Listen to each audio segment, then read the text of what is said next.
Hello, back again, back into my favourite spot, different part. You can hear running water behind me.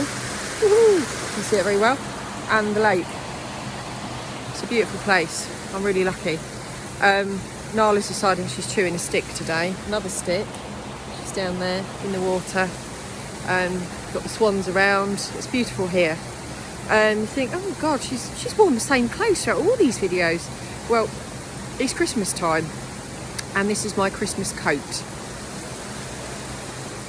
And I was lucky enough to exchange coats with Deven, my cousin, a long time ago. So she was at school, so we're talking 15 years ago, and I've still got it. And it comes out every December, and it comes out for Christmas and I look like Mother Christmas. I put the hood up. I can't. I look like Mother Christmas, and I've even got furry balls at the end. So there you go. Today I wanted to share with you my other passion, which is helping young adults. So as an advanced grief recovery specialist, I'm trained to give the grief recovery method and helping children with loss to anybody over the age of 18. We don't work with people we're not licensed to work with anybody under the age of 18. That's why the helping children with loss is quite significant, and that's why we give that to the caregivers, so that they can work with that. When somebody hits 18, then we are licensed to work with them. It's a huge passion of mine because I remember being 17, 18, and if I had these tools, my 20s and 30s would have been hugely different. One of the things that we have in grief recovery is we look at something called a STERB. This is a short-term energy releasing behaviour, and that is something that you use to release the steam out the kettle. And mine was anger. So I walked around this little ball of fiery anger for about 20 odd years, if not more. Never understood why. Sought many things to try and relieve that, and I had stuff that relieved it, but they again were STERBS. They were short-term energy releases from the anger, which was my main part of my grief, and that was because I was walking around with a broken heart. So especially at the moment with COVID, there's going to be a lot of youngsters out there who have had significant losses, not just from bereavement of people that they haven't seen. No idea where my dog is. Oh, she's there behind me. But because they haven't been able to go to school, and haven't been able to study, haven't been able to get the exams they want, haven't been able to go to university, haven't been able to start an apprenticeship, that all folded. So their dream career has gone down the pan. They haven't seen significant relatives for a long period of time. They have had their freedom taken away from them because they weren't allowed to go out and socialise with their mates.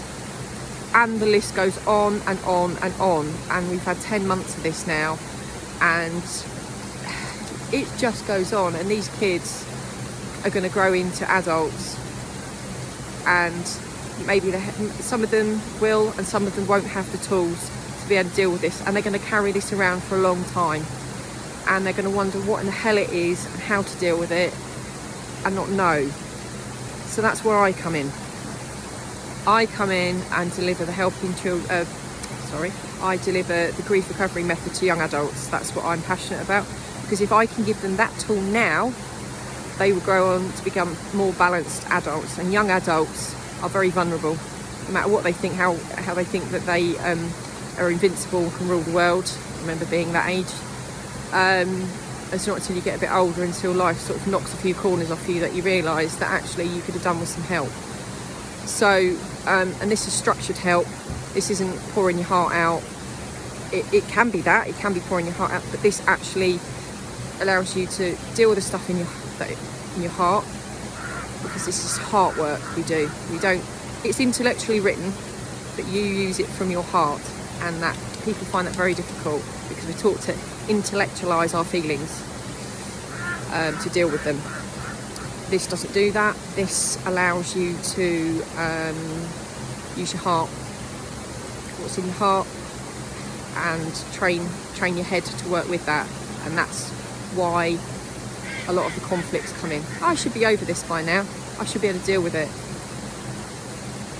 I don't know. I can't speak for your experience, but for mine, man, just if you hear the waterfall in the background and you want a wee, pause this and go for a wee now. I'm getting to the point where I'm crossing my legs and I need a wee. Getting back to young adults. So if you have a young adult that needs some help, that has gone through this, not just COVID times, but there might be other traumatic experiences in their life. There might just be stuff that just, you've tried a few things, it doesn't work, and they need to speak to somebody outside of the family, outside of their friends. You know, they don't want to do counselling. You know, they want to do something that is structured. And I know this works because I've helped a young lady recently move on from some significant losses, and she's just over the age of 18. And if you're watching this, you know who you are, and I love you to bits. I'm really, really proud of you. You've done fantastically. And it's just changed her life. She's now got a tool in her kit which she can take on throughout her life, and any losses that she goes through, whether it's a bereavement or career change or any of those things, she's got something in her toolbox, and she can pick up the phone and call me anytime, within reason, not 2 o'clock in the morning, because I will be dead to the world unless Flo's got me up. So young adults, yeah, if you're watching this is something that resonates with you. Every adult on this planet that's older than you was your age once, and they might not remember some of the stuff they've been through. They may remember, but remember, their journey was unique, as is yours. Mine was a roller coaster, and those that joined me on that roller coaster, you poor buggers, thank you for your support. I got to the point where I perfected telling my story as a coping mechanism, as a STERB, as a short-term energy release, because I thought that if I could succinct my story, it would help me move on, but it didn't. All it did was I just relived it. It was like a ticker tape. It was just like a running movie, and I just went over it and over it and over it, and some bits fell off and some bits got buried and some bits just stayed until I found the grief recovery and the other tools that I use. So you don't have to go through life feeling angry. You don't have to go through life feeling that life is a survival. You can go on and live life, and the pain isn't something that you have to accept. It's something that you can move through. And how about going through your 20s, 30s, 40s and the rest of your life without without having a tool to deal with the emotional pain? And that's what grief recovery does. And this is what Helping Children with Loss does. So if this is something that resonates with you after watching my videos, I'm less nervous than I was in the previous ones. I'm much more at home outside. Those of you that know me know that I say I'm a gardener, but I'm actually a horticulturalist. I'm actually qualified as a horticulturalist, and I run my own business for 10 years, which was another story. One I will tell another time, because I'm running out of time. So have a good day. Enjoy the sunshine if you have some, and see you soon. Thanks for listening.